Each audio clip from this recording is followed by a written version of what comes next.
Hello, everyone, and welcome to the Focus Group podcast. I'm Sarah Longwell, publisher of The Bulwark, and this week we're doing a deep dive on Ron the Meatball DeSantis. Now, you might ask, hey, Nikki Haley just got into the race this week. Why not do an episode about her? That's fair, but when we ask voters who they'd vote for if not Donald Trump, the answer is never Nikki Haley. It's almost always Ron DeSantis. And polling regularly bears this out. In fact, the poll we did a few weeks ago with GOP pollster Whit Ayers had DeSantis beating Trump both head-to-head and in a three-way ballot with somebody else. And our poll isn't an outlier in this regard. Lots of reputable polls now have Ron DeSantis beating Trump in head-to-head matchups. And while some have speculated that Ron DeSantis may be the Scott Walker of this cycle, meaning someone with lots of hype that he ultimately can't live up to, Nate Cohn of the New York Times points out in his column this week, Mr. DeSantis is no Scott Walker. He would start the campaign in a very different and far stronger position, even if there's still no way to know whether he has what it takes to succeed against former President Donald J. Trump. So I basically agree with that. Does Ron DeSantis have what it takes to beat Trump in a GOP primary? Will he live up to the hype? My guest today is someone who is well-sourced in the simmering war between Trump and DeSantis, Tara Palmeri, senior political correspondent at Puck News. Tara, thanks for being here. Thanks for having me, Sarah. Okay, so you're like the person who knows all this stuff. You're deep reporting on both the Trump camp and the DeSantis camp. Just to level set, can you give us the 10,000-foot view of DeSantis? Who is he? Does he have good political instincts? Is he as cranky as he always looks on TV? Just tell us your big picture on him. I think there's just so many unknowns about DeSantis. I think that Republican voters who don't want Trump anymore, I think Republican leaders, consultants, et cetera, they're kind of projecting a lot of their hopes and dreams on Ron DeSantis and what he can do. Right now, he's a governor with a good track record. We've seen that before. But I think the big question mark is about whether he will be good on the debate stage and whether he'll be a good retail politician. All indications so far show that those are his weaknesses.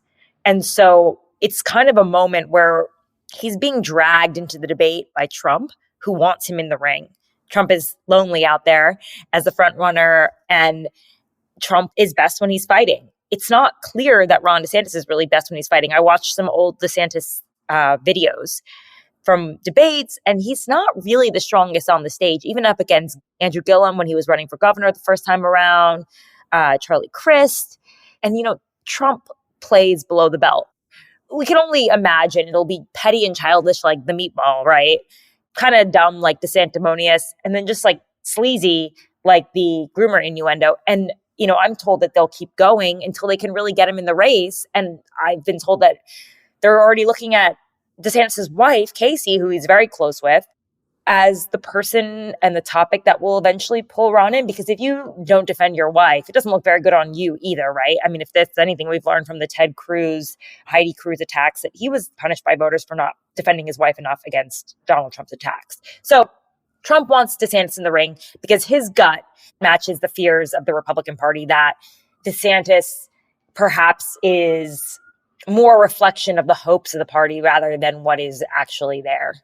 And he might not be able to stand up to Trump because he also needs Trump's voters, and Trump knows that as well. Yeah, I mean, this is just not as straightforward as people seem to think it is. So I agreed with Nate Cohn's piece in The Tilt this week that DeSantis isn't really Scott Walker in the sense that a lot of Republican voters want him to be the president. And I can't tell you, I've been doing these focus groups now for years. And when we started getting into the question of, do you want Trump to run again in 2024? That has evolved. It's just been diminishing over time in terms of people's enthusiasm for Trump running again. But the biggest differentiator, the biggest thing that changed was that they had somewhere to go, somebody that they liked. And that person has been Ron DeSantis now really consistently. People have been sort of growing in their enthusiasm. It's reflected in the polls. But their relationship to him is also a little shallow. They have seen him on a bunch of YouTube clips and on Fox News. They see him at the podium yelling at the media in Florida. They see him yelling at teenagers in masks. They know he took on Disney. They like how he handled COVID. So they have these things that they like about him. But there's also, as you note, the question of his political talent. There's also a question that I've had, which is like, what does he believe about a whole bunch of other stuff, like national issues that are going to come up once he's on the national stage? So just for one example, where do we think he is on, Ukraine? This is a huge dividing line within the Republican Party. Right. And so like the one thing I would give him, I've seen as a political instinct, has been his like strategic silence, like his ability to not engage and not get pulled in. But at some point he's got to answer, would you keep supporting Ukraine if you were the president of the United States? And that will be a thing that may very well turn off some of the populist base. Do you have any sense of where he stands on some of these big national issues? Ukraine, Social Security, Medicare. There are a lot of things that DeSantis is not wading into, and he really can kind of hide behind the I'm a governor of Florida position for now, because he hasn't fully announced. And I mean, he's dealing with the Florida press. He hasn't actually faced the national press corps when I think you're going to get those answers, or you're going to get a lot of defensiveness, and that might not be enough for voters. Based on the fact that, he was a member of the House Freedom Caucus and a lot of them are against aid to Ukraine, I would assume that that would be his position. But he might be poll testing it. He might be against aid to Ukraine when he's in the primary, and then when he gets into the general, he may soften on that, right? Right now, he feels comfort in culture war issues, as you can tell, and he's leaning into that. He's sees himself as like a anti-vaccine warrior in some ways. Of course, Trump's team says we've got clips of times when he's supported the vaccine. They also say they've got clips of when he called for Medicare and Social Security reform, or when he was a House Freedom Caucus member. Obviously when you're a member of Congress, the governor, your positions change, but you're right. There's just like a lot we don't know about it. We don't know how he's going to weigh on the issues. I have a feeling that he's going to change his positions based on what he thinks is going to win him a Republican primary versus a general election. It's interesting. It's like I was talking to my dad. He was a fan of Trump. Didn't like him as a person, which I think you hear a lot from voters, but appreciated his policies and would probably vote for him again. Although the attacks on DeSantis just aren't like sitting well with him. And I've actually never really heard him bring up DeSantis before until he mentioned that Trump attacked DeSantis and he didn't think that was right, that he didn't think that he should be attacking another Republican. And I just wonder if you're right, like maybe Republican voters have just so much hope in DeSantis that they don't want to see him getting destroyed by Trump. It was like kind of a group of people built on grievances, but now perhaps that they're out of power, they're building their dreams on hope that somebody can help them. You know what I mean? I do know what you mean, and I think it's 100% true. And I actually think you just landed on what I think is kind of an essential question that I have, which is we're all assuming that DeSantis has to be super careful about attacking Trump, right, because he needs his voters. But like the reverse can also be true, that Trump attacking DeSantis is the kind of thing that causes voters to sour on him, because I will tell you from the focus groups, electability has become the coin of the realm in the way a big swath, not everybody, but there's this big middle of the party that they voted twice for Trump. They like Trump. They're not breaking with Trump, but they want to win, and they think Ron DeSantis is the more electable choice, and seeing Trump tear him down could actually rally people to DeSantis as opposed to causing people to flee from DeSantis. I just don't think we know that dynamic yet. So I want to play some clips on this, but I do want to start. I'm actually going to start with Nikki Haley, because one of the reasons I'm bearish on Haley and more bullish on DeSantis, besides all the polls and indicators, is because I've listened to voters talk about Haley like this. She's just going to be a return to what everything was before 2016, status quo politician, basically. I don't think she's anything different than, Republicans that we've seen in the past. I think she'd just be, more of the same cookie cutter conservative views. She would just be right back to the Paul Ryan, John Boehner kind of a thing. Yeah, that's a no-go for me. So Nikki Haley has a lot of attributes that would make her sort of a fresh, new, forward-looking kind of candidate. She's young, early 50s, so relatively young to all the other people in elected office right now. She's a minority. She's a woman. She'll likely be the only woman that's in the Republican primary. great foreign policy chops. So why does everybody think that she's a throwback? And the reason is that there's like a dividing line, like a before Trump and after Trump. And she is a pre-Trump politician. And people basically write her off as establishment. They like her okay. They don't hate her like they do. Often you'll hear some real hate for Mike Pence or Liz Cheney. They like her fine, but they're not that interested in voting for her. And so I'm trying to puzzle through, like, what is Nikki's play here? And I guess I wonder, and I want to know what you think about this, if she places a respectable but somewhat distant third in Iowa and or New Hampshire. New Hampshire's probably a better fit for her.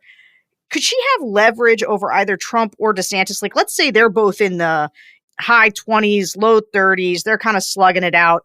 And you're headed into South Carolina, her home state, where she was a 2-time governor. Is that a place where she can cut a deal for a VP slot with one of the 2 front runners?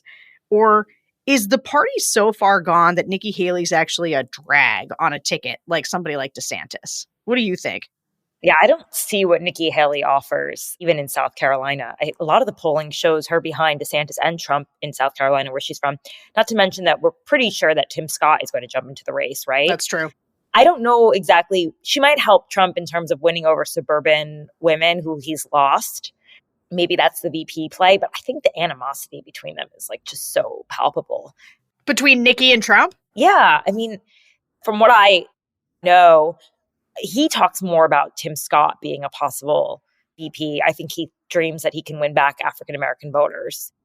That's super interesting to me. I guess he has been beating her up a little bit, but I guess for Trump, I felt like it's kind of a light touch on her. And I feel like strategically, and you can tell me whether or not they think this way, somebody like her, she doesn't cut into Trump, but she could cut into some of the normies who like DeSantis, right? And so to the extent that Trump benefits ultimately from a larger field, it's not that I think she could win South Carolina. It's that I think maybe she's getting a gentlewomanly 12%, and the 2 frontrunners are locked in tight. And they want that. They want that 12% to come out of South Carolina to bounce into Super Tuesday. Because Super Tuesday for the Republicans is such a massive delegate grab that you kind of got to go in with some momentum. I don't know. I mean, I could see her thinking like that. I don't really know. What about the idea that she would eat into Ron DeSantis versus Trump? Like, does Trump want her in the field? Yeah, I think he does. She does eat into Ron DeSantis. I think everybody does. And Trump wants to encourage others to get into the race with him, right? If he attacks Nikki Haley too viciously, you think Mike Pompeo wants to jump in? You know? Right. Do you think Mike Pence wants to get in the race? You think Tim Scott? Everybody's already thinking about getting in late anyway, right? To sort of play it out. And it's only an advantage for Trump to have as many people in the ring as possible, right? I think he's actually being strategic about this and just kind of like letting her exist, and as a way to invite others to get in. You know, you make such a good point, though, about the timing of people getting in. This is the one thing I kind of give her props for, is she got in early because she knows she's got to define herself. She's got to build her profile. But everybody else is kind of going to wait. But what do you make of the timeline? Like, when do you think is an optimal time for Ron DeSantis or even others to start getting in? You sort of want to get in early enough that you get some news cycles to yourself and not become an also-ran. But you also kind of want to wait to see if Trump, I don't know, gets indicted, just dies on the vine. Like and I don't mean that literally. I meant that figuratively, as in terms of waning with voters. Anything is possible. Anything is possible. So like, what do you think the sequence is, the optimal sequence is for people getting in? Okay, so I think the only person who really has pressure to get in by late May, early June is DeSantis. Because I think that if he doesn't get in, there are going to be more questions about why he's not in yet. There are going to be, stories about, is he dithering? Does he really want to do this or not? There might be lack of confidence in him, just like from voters, donors. Like, he's already presumed to be in the race. So if he pushes it past that late May, early June, I think it's just not a good look for him. So he needs to get in. He's the only one I think needs to get in then. Others are just going to be like anxious to build their profile and see like a news vacuum. Like, I bet you Mike Pence gets in like April or something. You know what I mean? Or like Mike Pompeo, they get it in April. And Tim Scott probably could wait a little later. I mean, there's a whole other group, the third rung, I would say, that are sort of like, let Trump and DeSantis kill each other, duke it out, bloody, perhaps suicide, murder mission. Maybe only one goes down, but the one that survives is weakened, right? People are turned off by the whole thing. The other few, they can't even make any noise because they're so overshadowed by the fight, the slugfest that's going on. So, they become really non-factors if their campaigns even last until the fall, right? So you're saying people, they get bloodied up and Chris Sununu is just like, and now come August, people just are going to want some Sununu. Exactly. Like suddenly that's what they're going to want. That's the thinking? Yes, exactly. Like great stuff. I'm hearing this from Chris Christie land. Okay. From Rick Scott world. He's got the money and he's using all his time building his profile. He could jump in, get on the ballot. It's a lot about money to get on the ballot, at that point. And there's a feeling of like, can you be the Rick Perry late entrant and jump in and surge? And sure, you missed the debate, but it doesn't matter because everybody's lying on the floor dead. This is a thinking right now. I could see that. Rick Perry never became president. Exactly. None of these people ever became president. But at the same time, every cycle is different. And I think there's a feeling that does it make sense to jump into the pen? You're probably not even going to be heard if you get in there. I really agree with you on this idea that there's going to be like heats. Like there's going to be this like early heat and there's going to be this like middle tier, your Pompeos, your Pences, maybe Christie. They don't have anything else that they're doing except books and whatnot. And then there's going to be like the governor's heat. Like everybody gets done with their legislative session. I'm interested in this idea that you actually think there's like a tail heat of people who are like, oh, are you all running at nobody can break 25%? I'll get in and be the last man. That's interesting. If you're rich enough, you can pull it off, I think. Sure. I don't know that Republican primary voters are clamoring for that Rick Scott. No, I don't think so. Campaign. But like, if there was, an opportunity for anyone, it does seem like the wealthier candidates get in later. Remember, Bloomberg got in. Again, they never win. Totally. They never win, but you have that luxury of sort of feeling out the field. Yeah, totally. All right. So listen, I want to dive in to how our groups talk about DeSantis. So your colleague and a previous guest on this show, Peter Hamby, reported recently that two people in DeSantis's orbit are starting a super PAC. One of the most concrete signs yet that he's looking seriously at running, which I guess, as you keep saying, we all presume that he is. So we're going to hear from some maybe Trump voters we talked to over the last couple months. So these are Trump 2016 and 2020 voters that are considering a move away from Trump.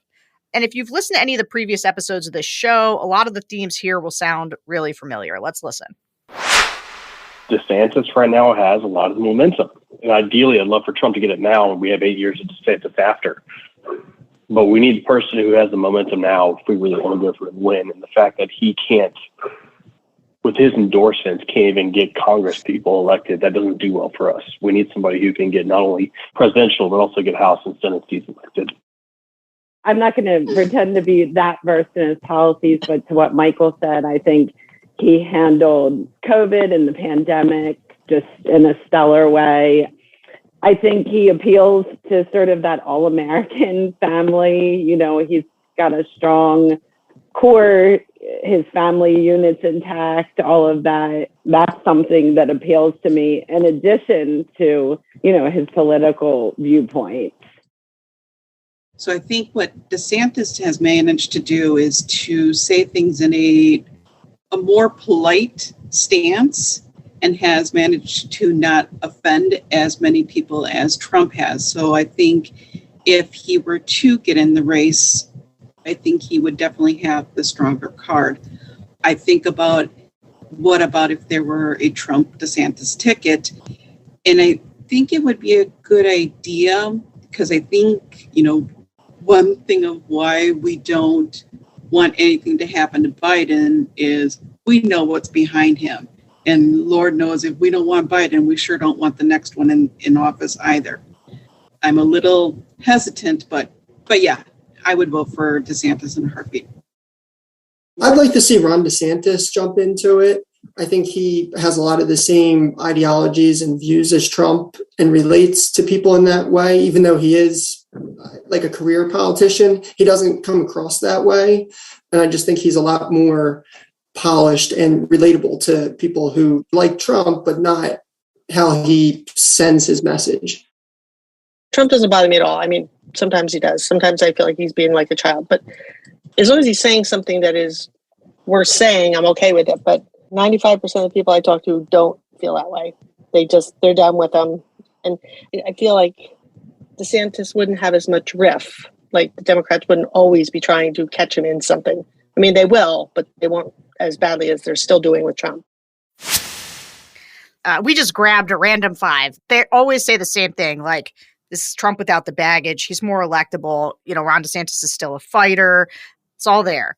So, Tara, you and your colleagues, when you talk to DeSantis world, how does DeSantis run against Trump? Is he going to gold watch him to death? Trump was the greatest president of our time, but you need somebody electable because you can hear how receptive the voters are to the electability message.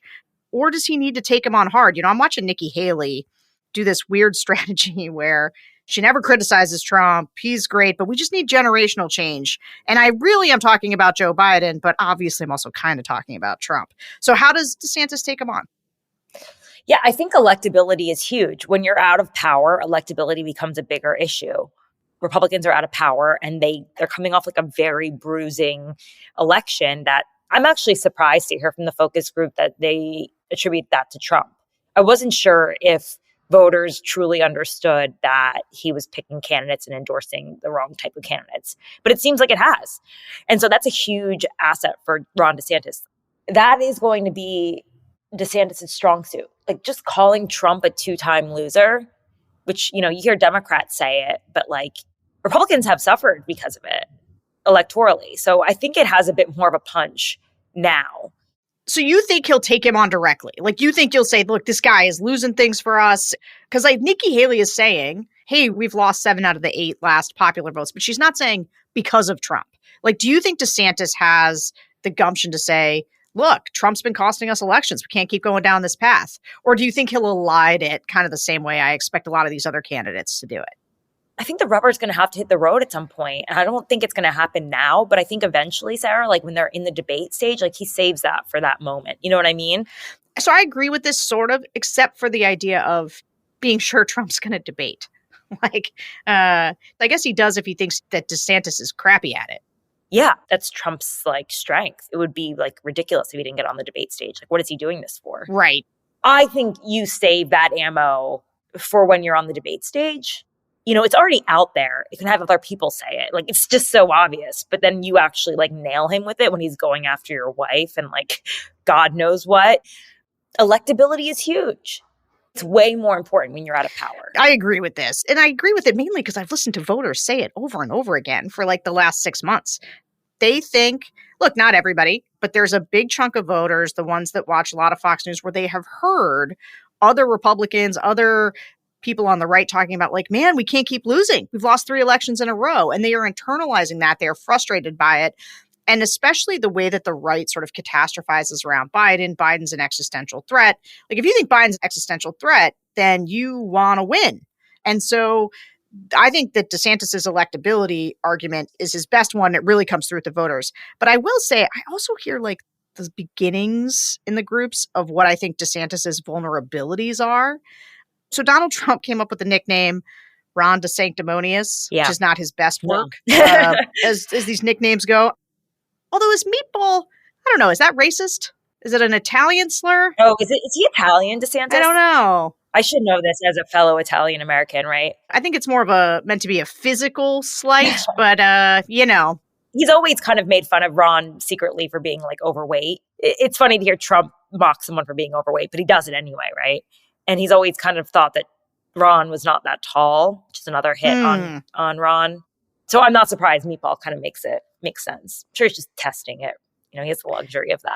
I think that Meatball tends to be sort of closer to the mark in general, but I did think DeSanctimonious, that's a big word for Trump to pull. And honestly, I think it's pretty on the nose. Listen to Ron DeSantis's ad that he put out that felt like kind of like a beginning of a presidential campaign ad. And on the 8th day, God looked down on his planned paradise and said, I need a protector. So God made a fighter. God said, I need somebody willing to get up before dawn, kiss his family goodbye, travel thousands of miles for no other reason than to serve the people, to save their jobs, their livelihoods, their liberty, their happiness. So God made a fighter. God said, I need someone to be strong, advocate truth in the midst of hysteria, someone who challenges conventional wisdom and isn't afraid to defend what he knows to be right and just. So God made a fighter. Oh, God. Oh, God is right. Sorry. I thought that was a spoof. Honestly, Sarah, it took me a minute to actually think that was real. Have you not seen that ad? I think I got a whiff of it, but had not listened to it like that. You know what I'm saying? Like, yeah. You know how sometimes when you're in this business, you read about things, but you never like actually watch it or listen to it? I do. And then when you actually take it in as if I was a target of that message, I have a different emotion. Well, so, yeah. Yeah, I mean, that is the cringiest thing I have ever heard. And it's one of the things, I've got a few little markers that I've laid down over time that have made me really question Ron DeSantis's political instincts. There's a lot in the column of these are good political instincts, like he's doing this correctly. But like every now and then, like he drops an ad like this and I'm like, who goes for this? But, I always say, I found Trump completely repellent and lots of people find him charming and charismatic. So I don't always have the right nose for this in terms of these voters. But you alluded to this earlier, and your colleague Tina Wynn wrote last summer about how Ron's wife, Casey, is a top advisor of his and a driver of his political career. I think in the piece she said, helping to package far-right outrage over masks, vaccine mandates, and critical race theory for a MAGA-light audience. It also sounds from that ad like the DeSantises can be a bit high on their own supply. So from the newsletter you published this week, it looks like Trump may be attacking Casey soon, and you alluded to that earlier. You also wrote, if there's one thing everyone in DeSantis world knows, you never cross Casey. So can you just tease that out? Tell us more about that. Okay. So, I mean, there's already a whisper campaign going on right now about perceived scandals around Casey DeSantis, which I don't really want to go into because some of them go pretty low and I don't think are worth airing, although I'm sure eventually they will make it onto the debate stage, knowing Trump, right? But I think they see her as a target and someone that Ron can't step away from. The most obvious, she's a puppet master. She's the one who created him.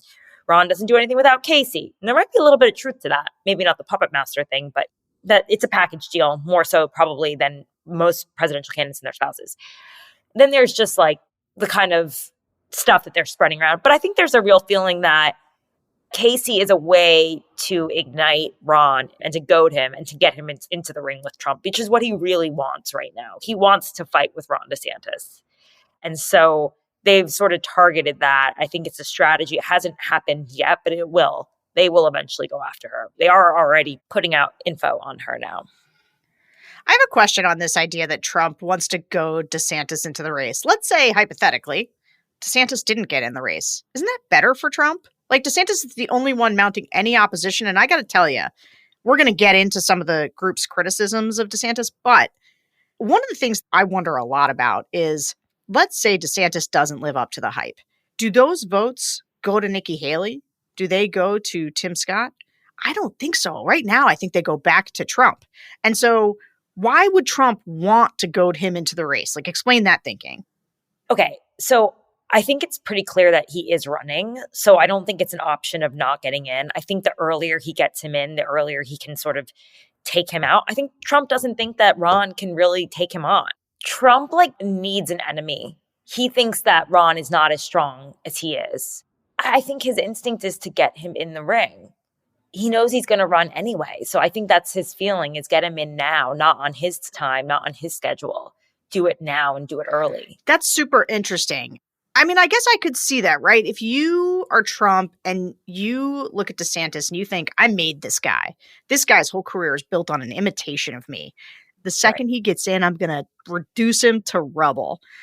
What you want is to make that happen as quickly as possible as opposed to what's happening right now where Ron DeSantis is not running and climbing in the polls and being seen as the best alternative to you. That makes sense to me as a theory, I guess, if it's obvious he's going to get in. So with that in mind, Trump's attack on DeSantis, I got to say, we did a group this week that was a weird group because it was these two-time Trump voters. And anytime we just do a straight screen for two-time Trump voters, they, for months now, have been basically saying the same thing. Don't really want Trump to run in 2024. Think it should be DeSantis. Trump has too much baggage. DeSantis is Trump without the baggage, and we really like him. But this group was kind of down on DeSantis, and I wondered if, it's starting to get in the water, some of the attacks on DeSantis. Because listen to how this group was talking about him. As I started to learn more about Ron DeSantis and where he really is on the political spectrum and how he's voted in the past, now, I'm not sure I would vote for the man. I like the way he interacts with the press. I like the way he handled the COVID thing in Florida. But not so sure. He was one of the number one advocates for the Trans-Pacific Partnership, which would have absolutely, completely destroyed our country. If that's his philosophy, he seems more like an open borders, globalist, Paul Ryan kind of a guy. I have a lot more research before I would ever vote for DeSantis. I'm a little concerned from a perspective because he's still establishment, and the media gives him extra credit when it's against Trump, which kind of gives me kind of the sneaky suspicion that they know how to play him or something. I don't believe he handled the COVID situation in Florida. If you wanted to get COVID, you went to Florida kind of thing. Yeah. But, I also liked his a little bit of aggressiveness, if you will, by sending flights to other states with people on board, including here in Massachusetts, because share the wealth. If the borders are open and there's cities that can take them, send them off. Big points for the Martha's Vineyard play, by the way, typically for Ron DeSantis across focus groups. But this group was kind of down on DeSantis, and it was weird because they were calling him establishment, which is not a thing I've heard a lot of. And I've wondered if Trump's machine on the right has started to seed this, or whether this was just an outlier group. That happens sometimes. Or whether this is the beginning. Ron DeSantis has faced no actual attacks, and they're starting to come, and both Trump and DeSantis are going to try to outflank each other on the right. DeSantis is trying to do it to Trump on vaccines and things like that. Mm-hmm. And Trump's doing it by saying, no, this guy's a rhino globalist cuck, which Donald Trump loves to run against those. Is that where Trump's going with the attacks? Yeah, I think so. And I think, can you be more Trump than Trump? You know what I mean? He always wins on that. He can pinpoint someone as an establishment rhino. That's his thing, right? Although DeSantis is subtly doing it. And I think there's just a lot of whisper campaigns going on with influencers. Oh, DeSantis kind of planting the idea some people were vaccinated like Trump or pushed the vaccine, et cetera. So I think the thing is that Trump cannot really afford to sit on his hands right now and let Ron DeSantis soak up the glory and rise in the polls and not try to chip at his veneer. Planting those seeds right now, that's what he's doing. Sowing doubt about DeSantis, because you don't hear a lot of doubt about him, besides in political circles, about his ability to be a retail politician, to raise money, et cetera, his charisma, his ability on the debate stage. I don't think voters think so much about that, but if you start planting seeds about personality flaws, issues, who is the real DeSantis, that's what Trump should be doing, I guess, if you see him as a real viable challenger. And I think in the meantime, encourage the Nikki Haleys, the Mike Pences, and the Mike Pompeos of the world to get in the race. Do you think that Ron and Don hate each other? When did the relationship go south? Because I remember the moment that I started to dislike Ron DeSantis intensely. And it was when I saw the commercial where this whole thing is just a testament to Trump. He's with his toddler daughter building a wall out of blocks, saying, build the wall. He's reading The Art of the Deal to his baby in a Trump onesie. It's very gross. Casey's in it. And Trump endorsed him. And when did the relationship start to sour? And how sour is it now? How good? Oh, it's so sour. It's really bad. I mean, also think about this. The person running Trump's campaign is Susie Wiles, who DeSantis had an epic falling out with, and she has no love for him either. So it's even at a what's the deal with the Susie Wiles thing? Actually, do you have any goss on that? What do you mean? Her status in the campaign, or do you know what the falling out was about, or why she went to Trump, or how that's manifesting? He accused her of leaking something back in the day when she was working for him. He tried to also get her fired from Trump's campaign. I think temporarily did so, but then he brought her back. He was on a real mission against Susie. He doesn't like consultants. He was on a warpath against Susie Wiles, essentially. So it's a strong thing when you've got someone on your team at the highest level who also has very little use for your opponent and also worked for him. You know what I'm saying? That's the thing. A lot of former Ron DeSantis people work for Trump now. That is so strange. You'd think it would go the other way. No. Because Ron burned a lot of people. I mean, I wrote about this for Politico a while back, that there was a support group for scarred Ron DeSantis staffers. It just has very little use for staff. He treats them terribly and he burns them out. And they all have ridiculous stories about what a jerk he can be. And Casey's always been his person anyway, right? Casey has been his general consultant, and he's dismissive. He's a bit arrogant. He's kind of what you see, but to your own staff. So yeah, you've got a lot of former Ron DeSantis people floating out there. How does that work? How do you staff a presidential campaign that's serious? You can't do it with your wife. That's not enough.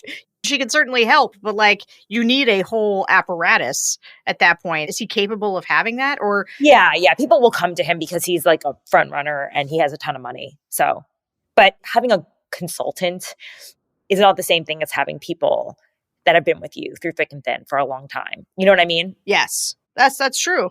I think he lacks loyalists is what I would say. So yeah, I mean, Ron's prickly. There's a reason why that's out there. Trump, I know you said you find him detestable. Most people do, even people who vote for him. But there's the showmanship. People think he's funny. There's something to watch. I mean, there's a lot of questions about whether Ron can also perform. He didn't have his own show like The Apprentice. He's not a natural performer the way that Trump is. But we'll see. I mean, this is all stuff we have to see. And I think Trump's gut is that Ron is a lightweight. Yep. He did endorse him. He barely won the governorship the first time around. Sure, he won by 20 points or 18 points this last time. But yeah, Trump's I made you. I know what you're made of. And I can crush you. So let's talk. You know what I mean? But Ron also still has to be governor. He just got elected. That's why the baiting of Ron DeSantis to get in earlier, he just sort of can't until May. It's not even you have to get in earlier. You want to just encourage the dialogue and the fight and get things out. And I think Trump wants to sow doubt about Ron, not just to supporters, but to donors. He wants to get rid of the appearance of electability and show him I can own this guy. So don't think he's a better version of me. Mm-hmm. Don't think he's more electable than me. Do you think Ron DeSantis has always hated Trump, or did he start hating him once Trump started attacking him? Probably when Trump took on Susie, I bet. Got it. And that was right after the January 6th, after the election. Ron was still going to fundraisers at Mar-a-Lago as of this time last year. And there was a lot of tension and friction there. And now they're not doing things together, I bet. No, not at all. But it was starting to get to the point where they were okay, Ron, enough's enough. Stop coming to Mar-a-Lago. I think the more the talk was about Ron running, him partnering up with Phil Cox, all this stuff. It just started to get to the point where Trump was no, you don't get to hang around with me if you're going to run against me. Well, obviously, I know they're not hanging out together because if you're online, the way some of us are, you know that recently Trump had this real doozy of an unprovoked attack on DeSantis where he truthed a photo of DeSantis when he was a high school teacher drinking a beer with two possibly underage girls. Our group largely shrugged it off. Let's listen. I feel if it's true, take accountability and say sorry. Honestly, I don't know. I mean, you never know because I feel a lot of these politicians or rich people have blackmail and stuff on each other. And so, everyone does some stupid things. And I feel especially around politics and election time, they bring all this out.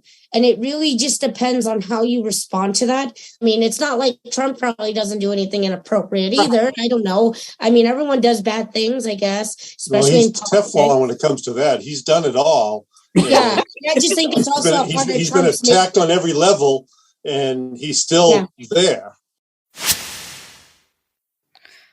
They hadn't really heard about this attack on DeSantis because you really have to be on Twitter to have, I think, picked it up. But when they did, they were kind of like, oh, yeah, this is the way that people are going to smear each other. No big deal. What is the deal with this Ron DeSantis picture, though? And can I just say before we go on that this is what you call a groomerang, which is when you're somebody who constantly accuses people of being groomers, as Ron DeSantis does, and then somebody accuses you of being a groomer. I'm going to call that a groomerang. That's a great line, Sarah. It's amazing that Trump would go there, like, especially with his close friendship with Jeffrey Epstein, his former friendship with Jeffrey Epstein. The groomerang, affects everyone. It's very low hanging fruit, innuendo. I'm not surprised. I think he's going to go lower than that. I think this is just the first taste of what's to come. I think this is an escalation or a downward decline. It's like a very sharp slope as to what we're going to get from Trump. But, it's interesting that the focus group said, why not deny it? And I kind of felt the same way. Like, why wouldn't you address the issue? Why not deny it or address it? Maybe I've got bad political instincts on that, but I think that was sort of what I was expecting. Well, do you know what the story is? I guess, are they underage? Was he a 24-year-old teacher drinking with underage students? Well, that was what the New York Times sort of wrote in their piece. Did you see that long piece they wrote about? Okay, it's all coming from a Times story, which I'm sure someone in the Trump universe planted. You should look into Ron's time as a teacher. Part of it was that he was known for drinking with underage kids around the school. That was what they kind of allege, or at least soft imply, as the Times does. And so I'm sure Trump team was holding on to that picture, ready to go. Is that you, Ron? Who knows? It's pretty early to run with that piece of oppo. I mean, I guess if it's already out there, he's just going to dig at him with it. But this was a good example of Ron DeSantis not, what did he say? His response was just like, oh, I don't attack other Republicans. Yeah, exactly. He just tried to take the high road. But I don't know how long he can do that. Well, exactly. And I think it goes back to this idea that, like you said, and which I really hadn't thought about, how much do Trump's attacks on Ron hurt him with his base and how much do they hurt Ron? And that's where I think this whole idea of a suicide mission comes in. A murder-suicide mission in which they kill each other and the base is turned off by both of them. Yeah, you're right. Talking to you, I think one of the things that strikes me is how important it is to know that the dynamics are not baked. Sometimes you can look at this polling and you can think, I don't know, Trump's pretty weak. DeSantis is surging. It's DeSantis is to lose. And that can still be true. And there can still be a lot of other dynamics that are left to play out as this thing really heats up. Tara Palmeri, thank you so much for joining us today on the Focus Group podcast. And thanks to all of you for listening to the show. Go give it a rating on iTunes, Apple Podcasts, wherever you listen. And we will catch you guys next week. Thanks, Sarah. This was great. I'm so happy to be on.